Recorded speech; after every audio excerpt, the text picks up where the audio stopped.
morning, good afternoon, and good evening. Today, me and my partner Triana would like to read the summary of Mice and Men by John Steinbeck.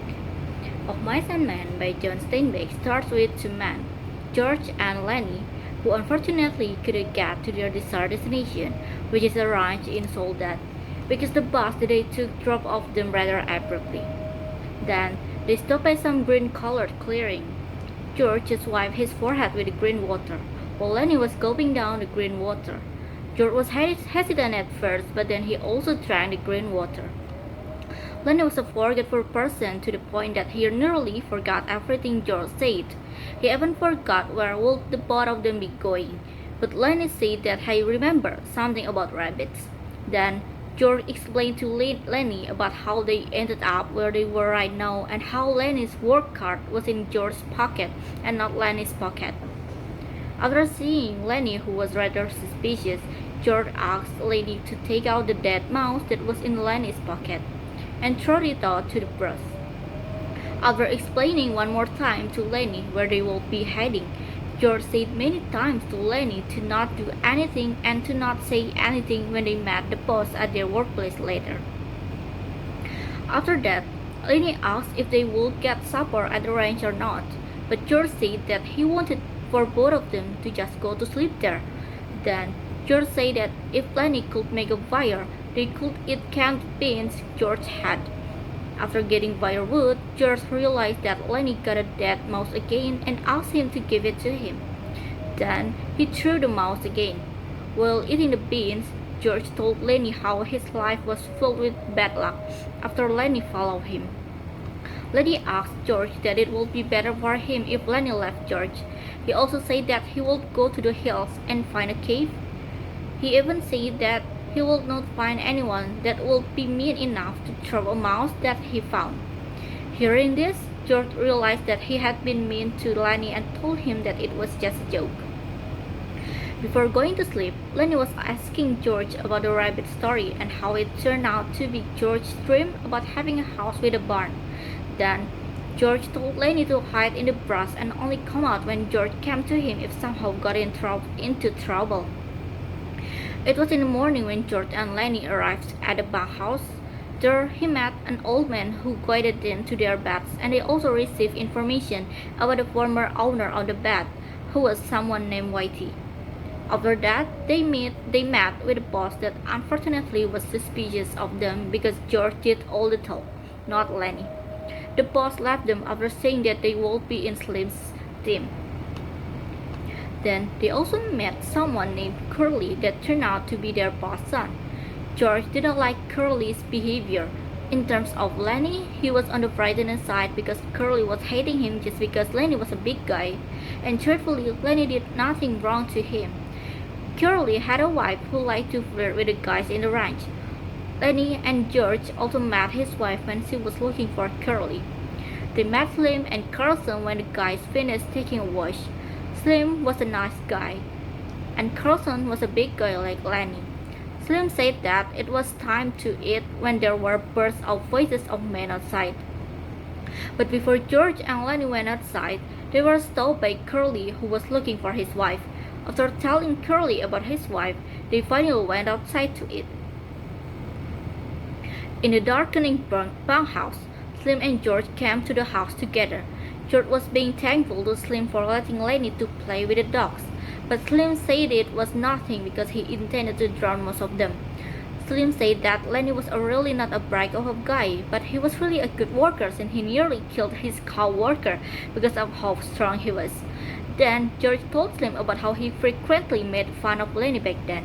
Lenny was too dumb to know that he was being the object of a joke, and he also never been mad. Even when George asked him to jump off the cliff, Lenny would do that. There was a time when George told Lenny to jump to the river, and Lenny jumped straight to the river, making him nearly die because he almost drowned. After that incident, George never did anything similar again. George also told Slim about how both of them got kicked out of the ranch in Weed. It turned out to be Lenny who grabbed a girl who was wearing a red dress.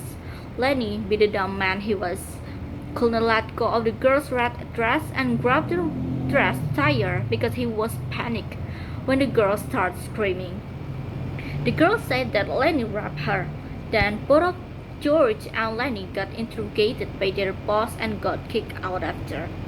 Old Man Candy and Carson went to the bathhouse later, and Carson was angry about Old Man Candy's old dog, which thinks because of how old the dog was. Carson told Candy that he would shoot the dog in the back of his head and that it would not feel any pain. Candy was reluctant since he raised the dog since it was a pup. He also told Carson that the dog was the best shepherd dog he had ever met. Then Old Man Candy laid down on the bed and looked at the ceilings without saying anything. Carson brought the dog outside after checking that the dog did not feel anything when he brushed it with a feather. There was a loud gun shooting sound, but Old Man Candy did not say anything and only moved himself from looking at the ceilings to moving to his side to look at the wall.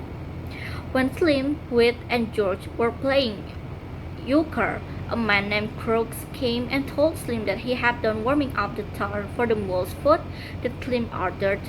He also said that there was a big guy, who was obviously Lenny, messing around with Slim's pup in the barn. After that, Slim went out of the room and we talked about Curly's wife.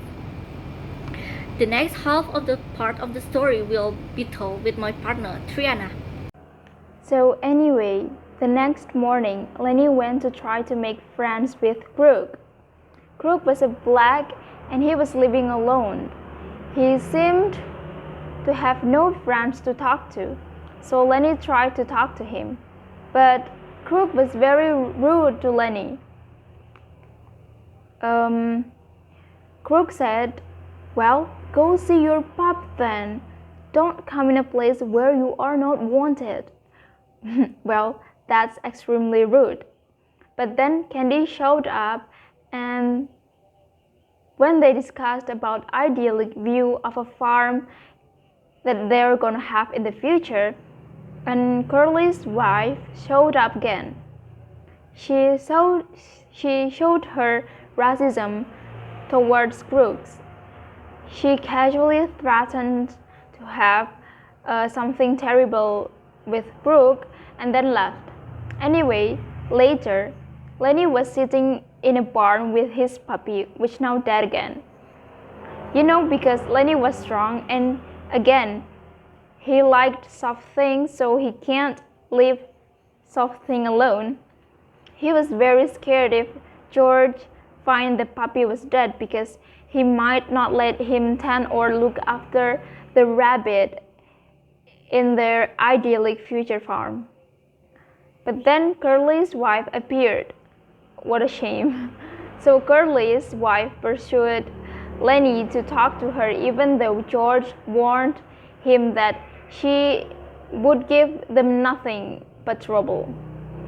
And then they talked to each other and Curly's wife let him touch her soft and fluffy hair. Lenny was very excited, and then he pat her hair, he pat her soft hair, but she freaked out when she felt how strong he was and tried to pull away. Lenny, as previously explained, he reacted with even more panic so that he could not control his strength. And long story short, he accidentally broke her neck and then she died. He accidentally broke her neck and then Curly's wife died. Lenny remembered what George told him to do in case he got into trouble. To sneak away and to hide by the river. Later that day, Candy and George discovered Curly's wife's body. They immediately knew who did this, unfortunately. So Lenny was off hiding by the river having visions of his dead Aunt Clara and giant rabbits telling him he's a terrible person. When George found Lenny, he wanted to tell him how much easier his life without Lenny. George instead told him to take off his hat and feel the wind and look across the river. Then he started describing the vivid, beautiful detail, the farm they're gonna live, and the rabbits that Lenny will get to take care of. And then he shot Lenny in the head, and then Lenny died. That is the summary of Mice and Men. Thank you so much, and that is the summary of Mice and Men. Thank you so much. Have a nice day.